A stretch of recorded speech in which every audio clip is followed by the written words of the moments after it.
Sport, Popo Sport, Topo Sport, Topo Sport, Popo Sport, Popo Sport.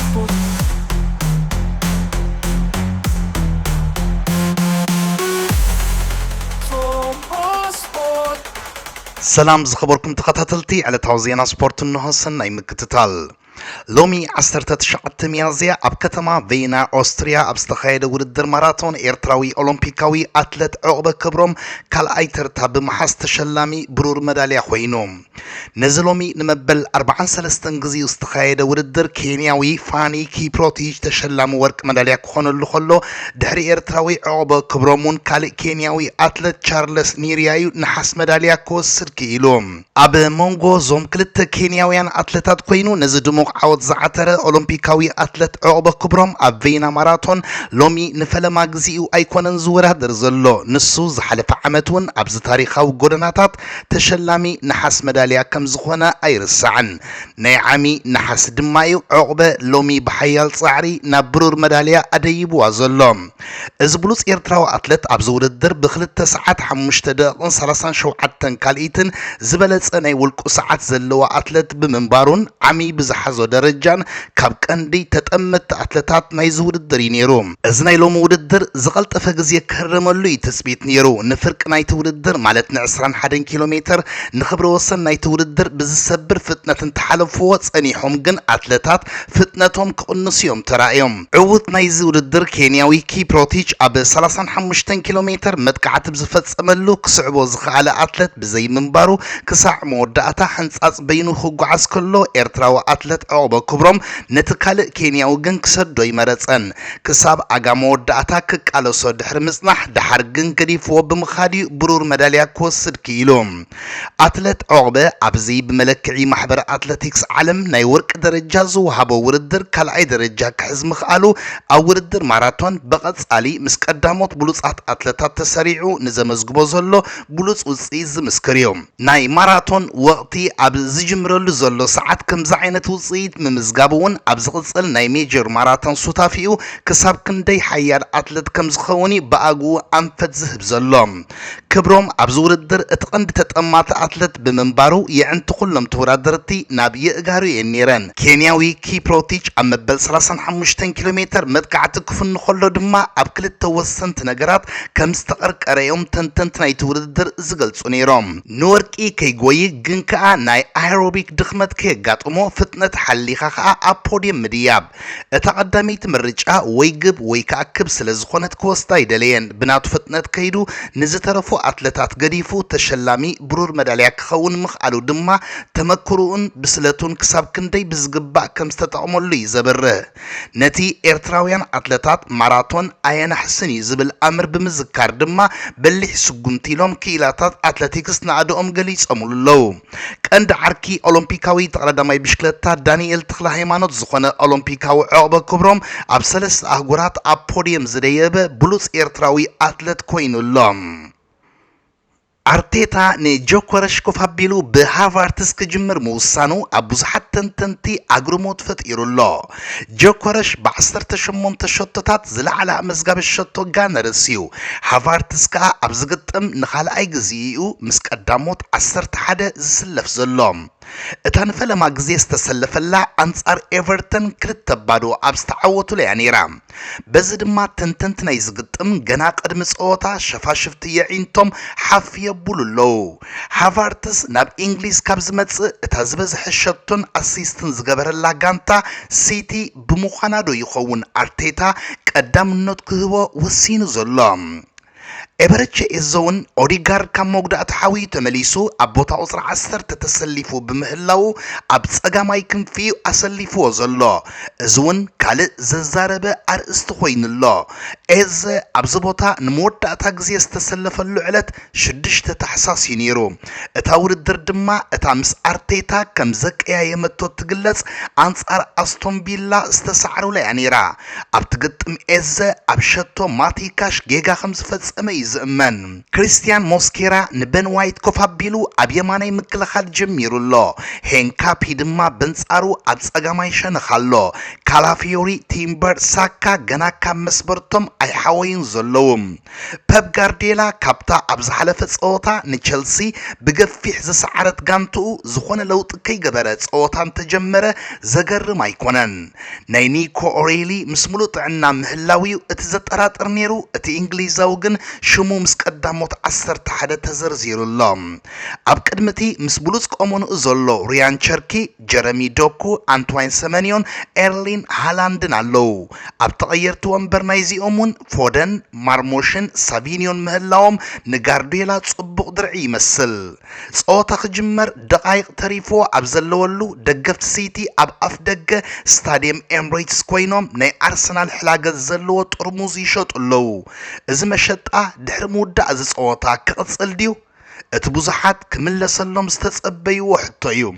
ጋሪ ኔቭል ሎሚ እዚ መሸጣ ደው ከም ዝብል ዝገብሩ ተኸላኸልቲ አርሰናል ብፍላይ ከዓ ሳሊባን ጋብሪኤልን እዮም ክብል ርኢቱኡ ቅድሚ ናይ መጀመርያ ፊስካ ምንፍሓ ኣቐሚጡሎም ነቪል አርሰናል ኣብ ዝሓለፈ ግጥማታ ከተርእዮ ብዝቐነየት ብቕዓት ኣብ 6 ሜትር ልዳት ሲቲ ክትኣቱ ክትሽገር ብምዃና ብመልሰ መጥቃዕትን ብቕላዓት መቕጻዕትን ንሲቲ ጸቕጥ ክትገብረላ ከም ትኽእል እዩ ግምቱ ሂቡ ዘሎ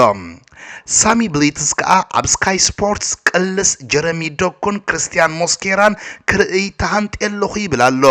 ደኩ ኣብቲ ሲቲ ንአርሰናል ኣብ ሊላ ጽዋዕ ካራቦኣ ካብ ዝወሰደትሉ ግጥም ንበን ዋይት ልቡ ይጥፍኢሉ ነይሩ ሞስኬራ ኸ ዶኮ ብሎድዮ ሞስኬራ ኣብዚ ቦታ 137 ደቂቕ ጥራይ ተጻዊቱ ዘሎ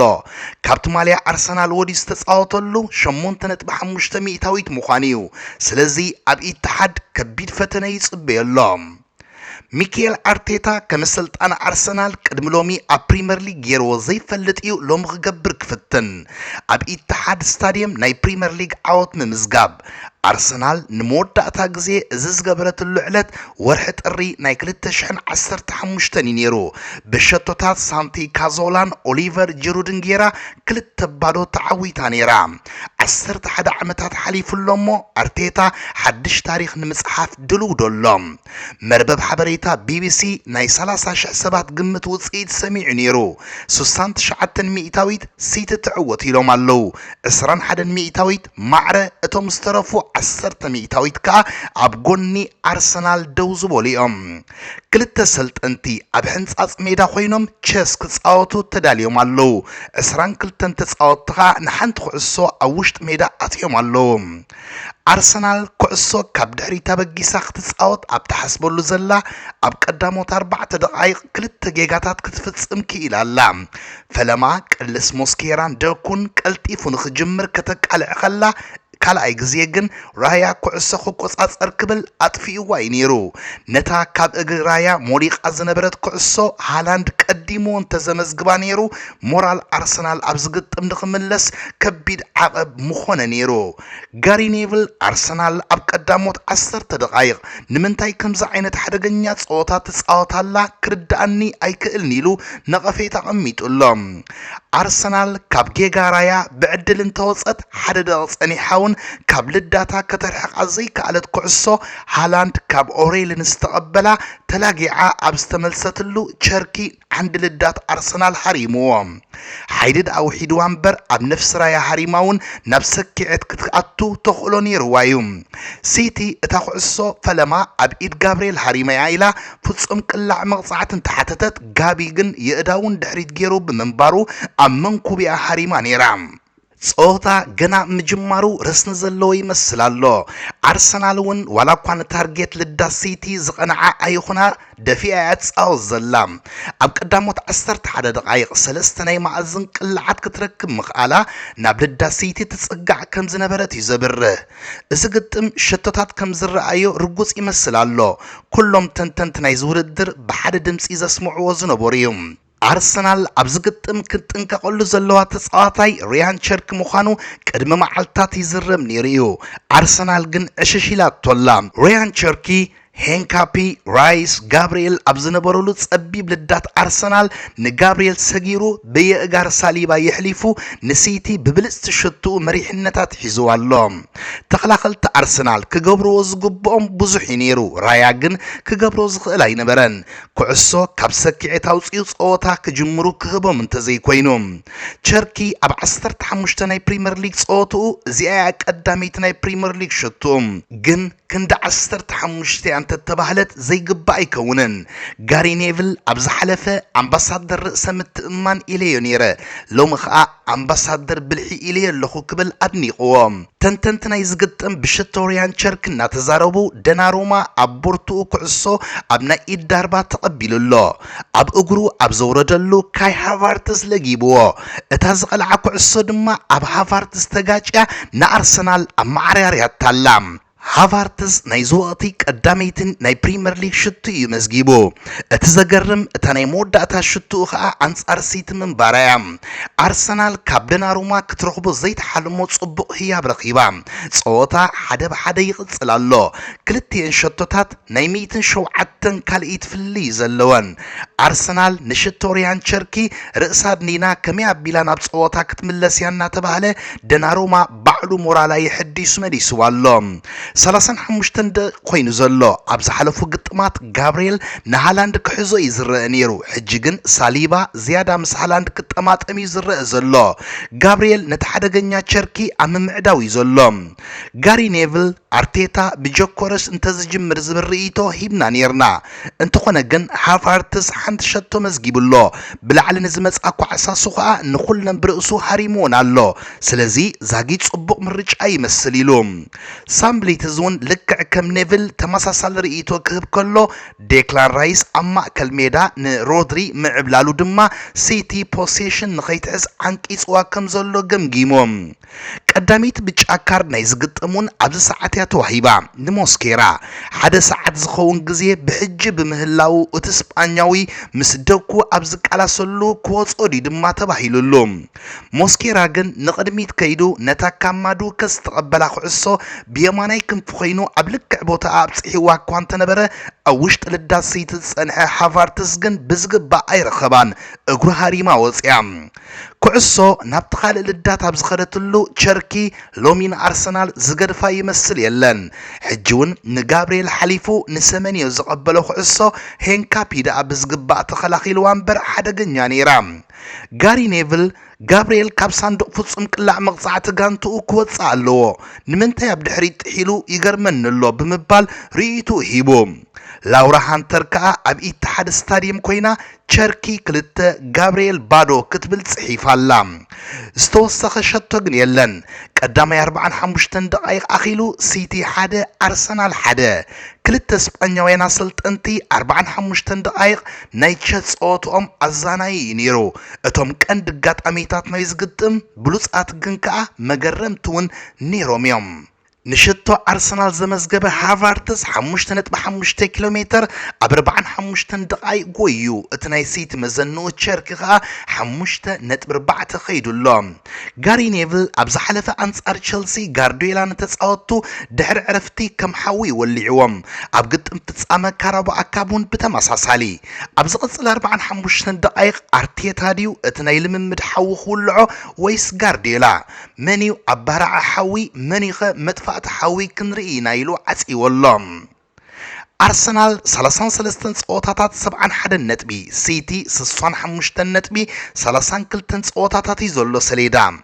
ጋርዲዮላ ኣብ 5 ጋጣሚታት ንአርቴታ ክስዕሮ ይከኣለን ከምዚ ገይሩ ዘሸገሮ አሰልጣኒ ኣብ ፕሪምየር ሊግ ፍጹም የለን ነዚ ክሰብሮ 45 ደቂቕ ዕድል ኣለዎ ናይ ካልኣይ እብረ ጸወታ ፈሊሙ ጋርዲዮላ ለውጢ ገበረን አርቴታ ግን ንማዱ ከአውፅኡ ንማርቲኔሊ እትይወሎም ማርቲኔሊ ኣብ ቀዳማይ ርክብ ዘንጋንታታት ነታ ኣብ ውዱእ ሰዓት አርሰናል ዘመዝገበታ ሸቶ ዘውፀረ ምዃኑ ዘይምርሳዕ ኣጀማምርኡ ግን ጽቡቕ ይመስል የለን እታ ሰመንዮ ዘምጽኣ ኩርናዕ ኣብ ዝተጣፍአትሉ ብዝግባእ ከውፅእ ዘይከኣለ ኩዕሶ ፈለማ ኩሳኖቭ ጸኒሑ ከዓ ሃላንድ ናብ ብሉጻት ፈተነታት ክቕይርዎን ክኢሎም ነይሮም እዮም ዘይምምዝጋበን ግን አርሰናልን ንሱን ድሒኖም ኣለዉ ጌጋ ማርቲኔሊ ከይተረስዐት ኤዘውን ኣብ ማእከል ሜዳ ኩዕሶ ተመንጢሉ ኩሳኖቭ ንዶኩ ዝቀበለ ኩዕሶ ንራያ ምዕላም ጥራያ ነይራ ሲቲ ድሕርታ ሸቶ ናይ ሃቫርትስ 7 ግዜ ናብ ልዳት አርሰናል ፈቲናላ ውፅኢት ደኣ የብለንን እምበር ጾታ 55 ደቂቕ በፂሕሎ ማርቲኔሊ ካብ ነዊሕ ዝቐልዓ ኩዕሶ ሃቫርትስ ንሸቶ እናኸደ ተበዲሉ ኢላ አርሰናል ቀይሕ ካርድ ተሓትታላ ማእከላይ ዳኛ ማይክል ቴይለርን ቫርን ኣይተገደሱላን ጋሪ ኔቭል ማይክ ዲን ላውራ ሃንተር ኩሎም ቁኑዕ ውሳነ ኢሎም ኣለው ጋሪ ኔቭል አርሰናል ቀልጢፈ ደኣ ከይከውን እምበር ክትከላኸል ዝጀመረት ኮይና ትስማዓንላ ኢሉሎ ሓቁ ነይሩ ቀልጢፊ ንዘረባ ውፅይዎ ማርገይ ንዘጥፋኣ ኩዕሶ ማርቲኔሊ ናብ ኤዘ ብፅሒዋ ኤዘ ንኦዲካርድ ኣብ ዝቐበለሉ እቲ ኖርዌጃዊ ከይሰስዐ ንሃቫርትስ ኣቐቢልዎ እኳ እንተነበረ ቅላዕ ሃቫርትስ ግን ኣብቲ ገዚፍ ነፍሲ ደናሩማ ሃሪማ ተመሊሳ ደናሩማ ነታ ዘጥፋኣ ሸቶ ብልክዕ በዛ ዘድሓና ኩዕሶ ገይሩ ኣድሒንዋ ኣሎ ሃቫርትስ ግን ካብታ ዘመዝገባ ቀዳመይቲ ሸቶ እዚኣ ኣብ ሰኪዐት ከቕምጠያ ትቐልል ነይራ አርሰናል ጽብቕቲ ዕድል ከሲራ ኤዘ ጸኒሑ ካብ ርሑቕ ቀሊዑ ዓንዲ ሃሪማ ብሕንጻጽ ልዳሲት ክትሓልፍ ዝገበራውን ካልእ ወርቃዊት ዕድል እያ ነይራ አርሰናል ካበይ ኣይፈልጥን ህይወት ዘርያ ኢሉ ነቲ ቀዲሙ ዝሃቦ ርእይቶ ለዊጥወሎ ጋሪ ኔቭል ላውራ ሃንተር ድማ አርሰናል ካብ ዘን ፈተነታት ሓንቲ ሸቶ ዘይምርካባ ይገርመንሎ ኢላላ ሳምፕሊትስ ከዓ ጾታ ጫፍ ካራ በፂሕ ኢሉ ቤን ራንሰን ግን ንርእይቶ ሳምፕሊትስ ክድራዕ ሸቶ ዳኣ ዘይብሉ እምበር ጾታ ኩዕሶ ሰኪዐት ኢልዎም አርሰናል ንልዳት ሲቲ ኣብ ትኩሓሉ ዝነበረት ሸቶ ዝረኸበት ግን ሲቲ ኮይናላ ደናሩማ ብኢዱ አንዊሕ ዝወርወራ ኩዕሶ ደኩን ኦራይልን ድሕሪ ምቅብባሎም ኣብ እግሪ ሃላንድ በፂሓ ሃላንድ ድማ ኣብ ሰኪዐት ጋነርስ ከቐምጣ ኣይተሸገረን ሕጂውን ጋብሪኤል ብሃላንድ ተሳዒሩ ብኣካላዊ ቅልስ ነዚ ኖርዌጃዊ ክስዕሮ ኣይከኣለን ጋሪ ኔቭል አርሰናል ገፊሕ ቦታ ከፊታ ደናሩማ 4 ተጻወቲ ብሓንቲ ዳርባ ኩዕሶ ይሕሊፍሎም 4-5 ተጻወቲ ሲቲ ምስ ከምኦም ተጻወቲ አርሰናል ተራኺቦም ጾታ ዘይኮነ ልምምድ ተቐይሩ ሃላንድን ጋብሪኤልን ብሓይሊ ተወዳዲሮም ሃላንድ ካስዒሩ ብምባል አርሰናል ባዕላ መዘዝ ከም ዘምፀት ገሊጾም ደናሩማ ዕድኡ ከፊሉ ጥራይ ዘይኮነ መሊሱ ኳዳ አንሲቲ ኣኽሲብዋ ፍልሊ ፕሪሚየር ሊግ ናብ 3 ነጥቢ ወሪድሎ ሲቲ ተሪፈን ዘለዎ 10 ደቂቕ ብዘለዎን ተዳወዲኣቶ ረቡዕ ነታ ተሪፋታ ዘላ ጾታ ተዓዊታ ብጸብለልታ ሸቶ ንአርሰናል ቀዲማ መሪሕነት ፕሪሚየር ሊግ ክጭብጥ ትኽእል እያ ጋብሪኤል ነታ ካብ ሰትፒ ዝመጸቶ ኩዕሶ ብርእሲ ሃሪሙ ኣብ ዓንዲ ሲቲ ድሕሪ ምግጫው ምስ ሃላንድ ክባኣሲ ተራእዩ ኦራይሊ ኣብ ዘህራም ኩዕሶ ኢዱ ሃሪማቶ እኳ እንተነበረት ማእከላይ ዳኛን ባርንግን ኣይመለሱን ጋሪ ኔቭል ብርግጽ ፍጹም ቅላዕ መቕጻዕቲ እያ ነይራ ክብል እዩ መስኪሩ ጋብሪኤል ነዛ ጽብቕቲ ፈተነ እንተበርከተ ጸኒሑ ግን ምስ ሃላንድ ክባኣሲ ይጅምር ኣሎ ክልቲኦም ተጻወቲ ከማባጊዕ ግንባር ንግንባር ኣብ ዝተራኸብሉ ድማ እቲ ብራዚላዊ ርእሱ ንቅድሚ ደፊኡ ንሃላንድ ደፊኡወሎ ዕድል ገይሩ ሃላንድ ተሃሪመ ኢሉ ኣብ መሬት ዘይወደቐ እምበር ብቀይሕ ካርድ ናይ ምብራር ተኽእሎ ነይርዎ እዩ ጋርዲዮላ ንቀይሕ ካርድ ናብ ራብዓይ ዳኛ ክጎይን ክውጭጭን ተራእዩ ማይክ ቴይለር ግን ንክልቲኦም ተጻወቲ ብጫ ካርድ ሂቡ ንጾታ ናብ ርግኣት መሊስዎሎ ጋብሪኤል መዓልቲ ይኮነትን ኣብ ክልቲአን ሸቶታት ንሱ ተሳዒሩ ኣብ መወዳእታ ድማ ስምዒቱ ምቁፅጻር ይስእን ኣሎ ምድብ ጾታ ተወዲዩ 7 ደቂቕ ተወሲኹሎ ሲቲ ሰማያዊ ወርሒ ክትርኢ ትቀራረባላ አርሰናል ብኩሉ ሓይላ ተጠቃ